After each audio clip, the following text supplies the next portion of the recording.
So what's up mga kakulapo, panibagong araw, panibagong vlog na naman yung ating gagawin ngayon. Ngayong araw na ito ay rest day pala namin dalawa ni Intoy. Kaya naisipan namin na mag-rides papuntang Tagaytay para ma-break in na din yung motor niyang sniper mga kakulapo. Ilang oras lang ang nakalipas ay nakarating na din kami dito sa Tagaytay. At buti na lang pagpunta namin dito sa taas may bakante pang parkingan. At ilang seconds lang nakasunod na rin si Intoy. First time lang pala ni Intoy makasama ng ride. Pagkatapos nga pala namin mag-park ay kumain na kami ng bulalo. Shout out nga pala sa lahat ng makapanood sa aming video. Huwag sana ninyong kalimutan mag-react sa aking video at pakipollow na lang din sa aking FB page Boy Kulapo. At pakisubscribe na lang sa aking YouTube channel Boy Kulapo Vlog. Sobrang busog namin dito sa kanilang bulalo mga kakulapo. Solid talaga. May nakaabang pang dalawang extra rice. Masarap kasi mag-rides mga kakulapo kapag ikaw ay busog. Shout out nga pala kay Sir.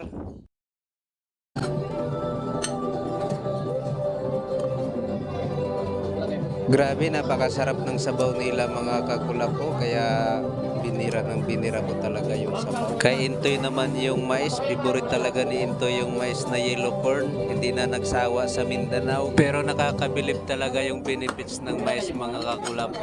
Ang mais ay siksik talaga ang busog. Sa Mindanao, pinapagiling pa namin yan para magiging bigas. So ayan mga kakulapo, ilang oras lang ang nakalipas ay nakarating na nga kami dito sa Kibyang Tunnel. At samahan nyo kami, baybayin itong tunnel nila mga kakulapo. Grabe, nakakatuwa lang tingnan yung bawat gilid, ang daming motor at saka sasakyan mga kakulapo.